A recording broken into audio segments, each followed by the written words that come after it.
Alhamdulillahirabbil alamin alladzi arsala rasulahu bil huda wa dinil haqq liyudhhirahu 'alad din kullihi wa kafaa billahi shahida. Asyhadu an la ilaha illallah wa asyhadu anna Muhammadar Rasulullah. Allahumma shalli ala Muhammad wa ala alihi wa sahbihi ajma'in. Amma ba'd. Alhamdulillah, jamaah salat tarawih yang sangat berbahagia. Tidak ada yang lebih mulia, tidak ada yang lebih terhormat, tidak ada yang lebih agung dari seluruh makhluk Allah melebihi mulia, agung dan terhormatnya Rasulullah SAW. Maka itu sebabnya kenapa di dalam Al-Quran Allah berfirman, laqad kana lakum fi Rasulillahi uswatun hasanah. Sungguh-sungguh telah terdapat pada diri Rasulullah suri tauladan yang terbaik. Ketika kita berbicara tentang generasi Rabbani, maka Rasulullah profilnya. Kenapa Rasulullah dikatakan generasi Rabbani, Pak? Karena Allah langsung yang mentarbiyah, Allah langsung yang mendidiknya. Berbicara tentang pendidikan Allah kepada Rasulullah, sejak Allah merencanakan penciptaan Rasulullah itu adalah prosesnya. Jadi semua hal berkaitan Rasulullah itu, Pak, itu kita bisa ambil sebagai pelajaran. Bahkan sesungguhnya wajib untuk kita ambil sebagai pembelajaran, baik sebelum beliau diutus menjadi Rasul maupun setelah beliau diutus menjadi Rasul. Kita coba mengurai singkat tentang bagaimana profil Rasulullah sebagai generasi Rabbani. Dan ini mudah-mudahan bisa menjadi peta bagi kita untuk berusaha semaksimal mungkin mengcopy paste, menduplikat bagaimana Allah mentarbiyah, mendidik, membentuk Rasulullah menjadi pribadi soleh yang muslih, menjadi pribadi yang ideal, sekaligus menjadi pribadi yang bisa memberi pengaruh kepada dunia. Bapak dan Ibu sekalian, pertama adalah fase prakenabian. Setidaknya ada 4 bagian. Pertama adalah fase kelahiran. Rasulullah lahir sebagai seorang apa, Pak? Yatim. Bu, Rasulullah itu lahir dalam keadaan yatim. Ketika Rasulullah lahir dalam keadaan yatim, dan setelah 4 bulan disusui oleh ibunya, beliau dititipkan di mana, Pak? Di Bani apa, Pak? Makhzum, Bani Umayyah, Bani Sa'ad, ya Pak ya, di kampung Bani Sa'ad, disusui oleh seorang ibu bernama Halimah sejak umur 4 bulan sampai beliau berusia 4 tahun. Kenapa ini dilakukan, Bapak Ibu? Karena Mekah itu sudah banyak terkontaminasi oleh banyak hal. Makanan-makanan tidak sehat itu banyak, budaya tidak sehat itu banyak.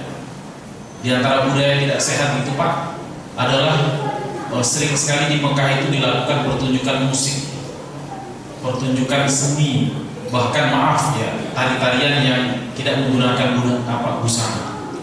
Itu orang-orang Quraisy sadar bahwa ini berbahaya untuk anak-anak yang baru lahir di usia-usia bawah 5 tahun. Maka Rasulullah termasuk yang dikirim ke Bani Sa'ad. Itu dari sisi budaya. Dari sisi makanan juga sama. Hari Sabtu yang lalu, Pak, salah seorang petugas pondok kami di Samarinda itu meninggal di usia yang baru 26 tahun. Sudah menikah, alhamdulillah ya. Meninggal di usia 26 tahun terkena gagal ginjal setelah sebelumnya diabetes. Nah, diabetes ini dia derita sejak masih SMA. Ceritanya ibunya itu, Pak, jualan saset itu. Ya mohon maaf ibu-ibu kalau ada yang jualan saset ya, jangan tersinggung ya. Ibunya petugas kita ini Mas Aham ya, orang Majalengka ya, itu jualan di sekolah, tempat anaknya sekolah. Maka sejak dia masih baru lahir kasarnya gitu ya, sejak masih kecil, itu minumannya hampir gak pernah minum air putih. Ya minumannya itu yang saset-saset itu, Pak. Sampai dia SMP, sampai dia SMA, dan di SMA itulah pertama kali dia masuk rumah sakit dan didiagnosa sebagai orang yang terkena diabetes usia SMA. sampai kemudian kuliah, nikah, ya kemudian meninggal ya setelah gagal ginjal akibat diabetes. Nah, Bapak Ibu sekalian, kalau kita mau menduplikat bagaimana Allah mentarbiyah Rasulnya, kita harus pastikan anak-anak kita tumbuh dengan makanan yang sehat. Tidak nyunah itu Bu, memberi susu anak, susu formula pada saat ibu bisa menyusui anak ibu. Tidak sehat untuk ibunya, tidak sehat juga untuk anaknya. Terlalu panjang waktu yang kita harus ambil kalau kita mau membedah komposisi susu ya. Yang di kaleng-kaleng itu kan bukan susu Pak, ya nggak Pak? Itu kan gula, ya kan Pak ya? Gula itu. Terus susu formula ya, dan seterusnya itu. Ya kalaupun ada unsur yang baik di dalamnya, percayalah ASI ibu itu beribu-ribu kali lipat lebih baik dibandingkan susu formula itu. Jadi ya hibahkanlah kecantikan ibu untuk kebaikan generasi pelanjut. Jadi kalau ibu ada yang baru melahirkan anak dan bisa saja keluar ASINya, jangan sekali-kali dikasih susu formula, susui dengan air susu ini. Nah, supaya apa? Supaya generasi kita ini kuat, sehat, dan kalau bisa dikasih susu ibunya yang cerdas, kenapa harus dikasih susu sapi kan begitu? Nanti mirip sapi ya. Kalau dikasih susu ibunya, insya Allah kecerdasan ibunya akan turun. Ya jangan salahkan anak kita kayak sapi kalau susu sapi gitu ya. Bukan nggak boleh, kan kita juga boleh minum susu sapi. Tapi untuk anak ya disunahkan ya air susu itu. Kemudian setelah lahir dalam keadaan yatim Pak, miskin pula, bapaknya beliau tidak mewarisi harta yang banyak ya. Sudah 7 menit ya, Masya Allah. Kemudian Rasulullah ditakdirkan oleh Allah menjadi penggembala domba ya. Menjadi penggembala domba. Kalau bapak-bapak yang pernah pelihara kambing Pak, Masya Allah, itu kambing Pak, binatang paling sulit dididik. Ditarik ke depan, dia belok ke kiri, dibelokkan ke kiri, dia belok ke kanan. Pokoknya kambing itu Pak, binatang paling double. Dan siapa yang berhasil mendidik kambing, insya Allah dia bisa jadi pemimpin. Lewat kalau hanya jadi ketua RT itu. Jadi syarat kepala ketua RT berikutnya yang pernah pelihara kambing. Ya jadi sejak remaja anak-anak itu sudah dibiasakan memimpin. Ya walaupun yang dipimpin domba. Setelah memelihara domba Pak, beliau berdagang. Sehingga mental bisnisnya, mental survive-nya, mental tawakalnya lengkap. Kalau di awal keyakinan itu menumbuhkan kebergantungan hanya kepada Allah, mengembala melatih leadershipnya, kepemimpinannya, kemudian berdagang melatih inovasinya, ilmu public speakingnya, komunikasinya. Maka tahap berikutnya apa Pak? Di fase pertama adalah berkhadijah, artinya menikah. Kapan Rasulullah menikah? Ketika beliau sudah matang imannya, matang kepemimpinannya, matang ilmu bisnis finansial. Bapak-bapak dan ibu-ibu jangan salah. Ada yang tahu Pak berapa mahar pernikahan Rasulullah dengan Khadijah? Apa maharnya? 20 ekor unta betina yang menjelang usia melahirkan. Ya. Kalau di Arab hari ini Pak, per hari ini harga unta seperti ini itu 60 juta per ekor. Kali 20 berapa Pak? 1,2 M.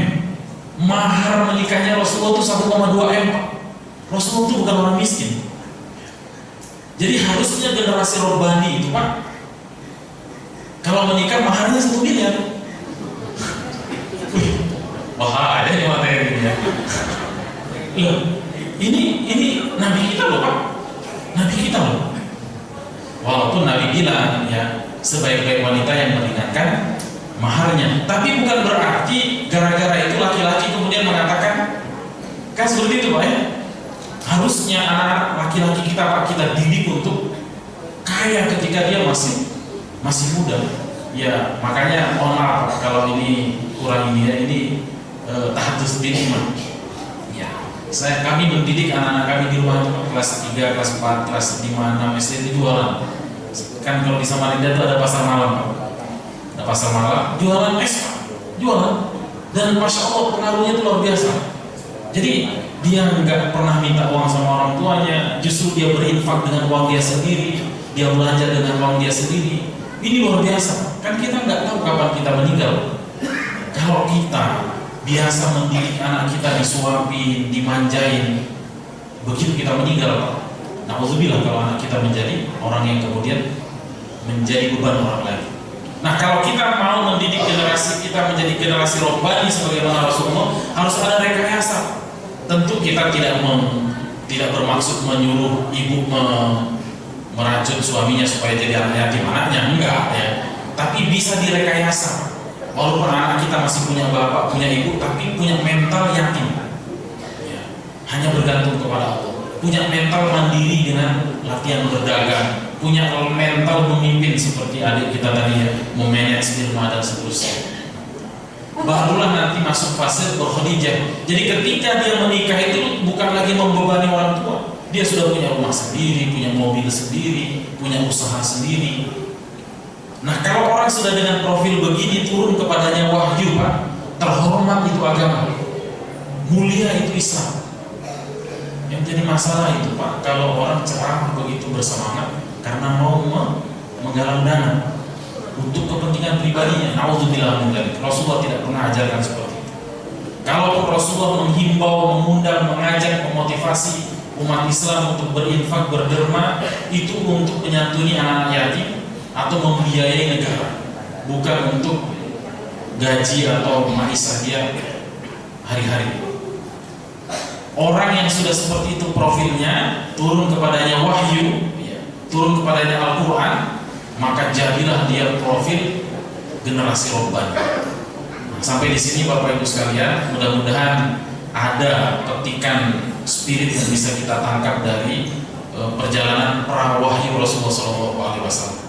Sehingga dari masjid ini lahir generasi mandiri, generasi bermental baja, generasi beriman, generasi yang taat kepada Allah. Tapi pada saat yang sama dia punya jiwa leadership, dia punya jiwa inovatif. Dan lebih dari itu semua, ketika dia dipercaya oleh Allah lewat masyarakat, lewat masjid, lewat kelurahan, lewat RT, menjadi pemimpin masyarakat, mereka adalah orang-orang muslih, orang yang khairun nas anfa'uhum linnas, benar-benar melaksanakan visi kenabian atau visi menjadi pemimpin untuk berkhidmat, untuk melayani, untuk memberi, bukan untuk mengambil, bukan untuk merugikan orang lain, bukan untuk mencari keuntungan pribadi dari amanah yang diberikan oleh umat. Di saat kita sangat krisis hari ini kepercayaan terhadap simbol-simbol kepemimpinan, ya mari Pak, kita mulai tumbuhkan generasi robbani dari rumah-rumah kita, dari lingkungan kita. Insya Allah sedikit aja lagi Pak, saya yakin dan percaya Indonesia Emas 2045 itu maknanya adalah Indonesia yang dipimpin oleh orang-orang yang taat kepada Allah, pada saat yang sama jujur, berdedikasi, yang memiliki sidik, amanah, fatonah, tabligh, dan kemudian punya visi mendunia, kafatan linnas wa rahmatan lil alamin. Semoga demikian adanya. Mohon maaf bila ada kata-kata kami yang kurang berkenan. Sekaligus izinkan kami berpamitan Pak. Insya Allah besok siang akan kembali ke Samarinda. Mohon maaf bila selama beberapa hari bersama jamaah ada kata-kata kami yang kurang berkenan, kurang santun, kurang tepat, kurang sesuai dengan apa yang kami lakukan. Mudah-mudahan maafnya Bapak menjadi sebab Allah juga mengampuni, dan semoga Allah pertemukan kita di kesempatan yang lain, baik di dunia ini maupun kelak di surga Allah Subhanahu wa taala. Ihdinas shiratal mustaqim. Assalamualaikum warahmatullahi wabarakatuh.